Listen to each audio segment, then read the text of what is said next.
Hello students, हमने previous जो हमारे पास लेक्चर था उसमें स्टडी किया था कि हमारे पास 7 standard international standard system of units होती हैं। वो कौन कौन सी थी? Length, mass, time, current, temperature, luminous intensity and amount of substance. So remaining मैंने बता दिया था उसमें आपका अभी अमाउंट ऑफ सब्सटेंस है। ये क्या होता है? द अमाउंट ऑफ सब्सटेंस, उसको हम मोल में रिप्रेजेंट करते हैं। मोल क्या होता है? Mole is the amount of substance that contains as many as elementary entities as there are number of atoms in the 0.012 kilogram of carbon C12 atom.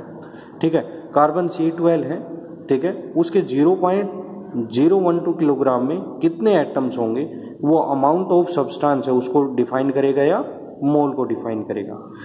There are 2 supplementary units, हमारे पास supplementary units भी होती हैं, वो 2 होती हैं। ठीक है, उसमें एक प्लेन एंगल आता है जिसको हम मेजरमेंट करते हैं रेडियंस में। सेकंड आता है हमारे पास सॉलिड एंगल आता है जिसका मेजरमेंट हम करते हैं स्टेडियन में।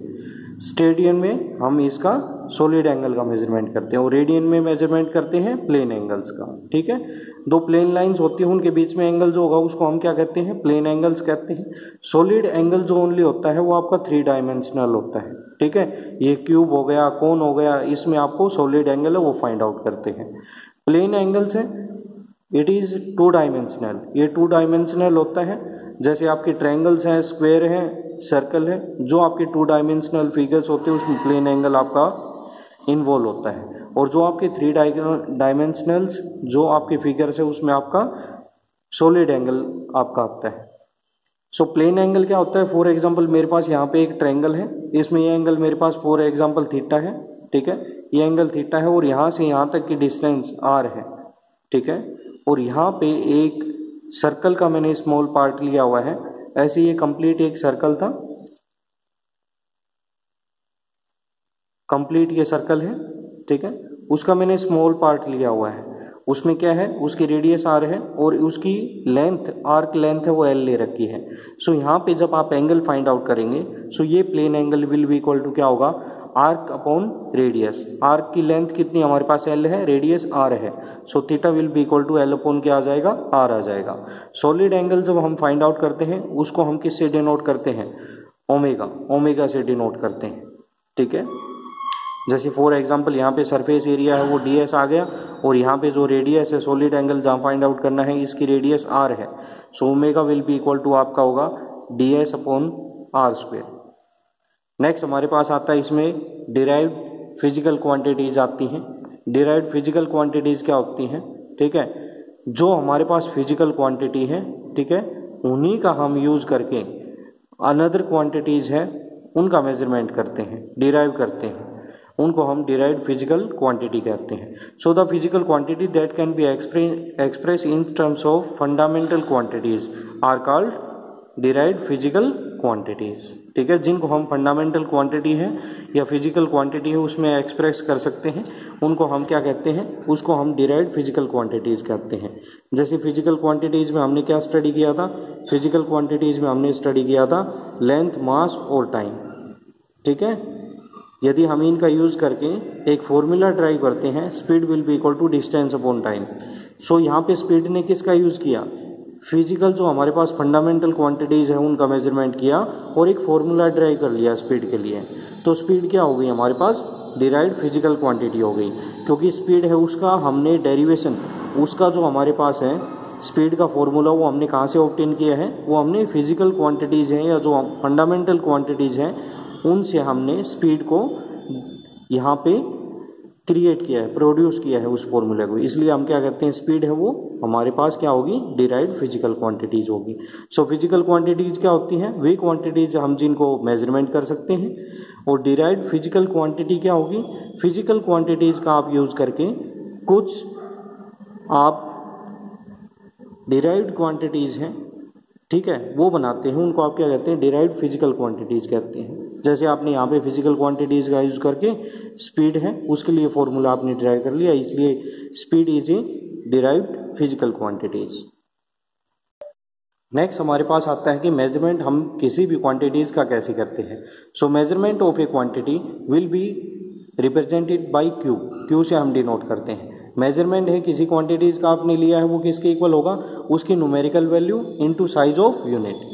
न्यूमेरिकल वैल्यू है, फॉर एग्जांपल आपकी यहाँ पे 5 मीटर आपने जो मेजरमेंट की है, एक लेंथ ऑफ बॉय है वो आपने मेजरमेंट की, या हाइट ऑफ बॉय है वो आपने मेजरमेंट की, वो 5 मीटर आ गई।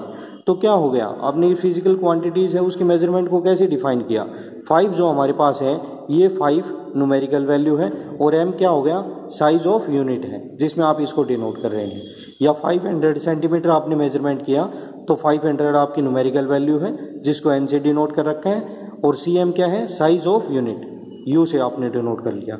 मीन्स आपका फॉर्मूला जो होगा वो विल बी इक्वल टू क्या होगा, q will be equal to numerical value of the physical quantity into size of unit, n और u से हमने डिफाइन किया है। सो n किसके इक्वल होता है, n यदि हम फाइंड आउट करते हैं, u इस साइड में जाएगा लेफ्ट साइड में, it will be equal to q upon u।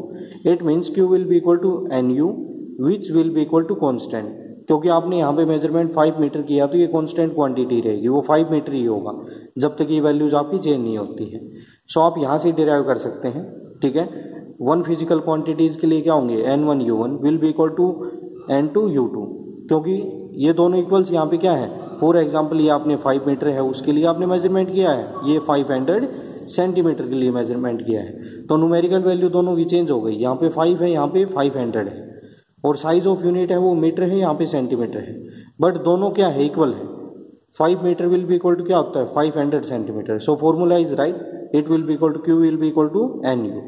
आप न्यूमेरिकली आप इसमें राइट डाउन कर सकते हैं। न्यूमेरिकली जो हमारे पास वैल्यू होती है फिजिकल क्वांटिटी की, वो साइज ऑफ जो हमारे पास यूनिट है उसके इन्वर्सली प्रोपोर्शनल होती है।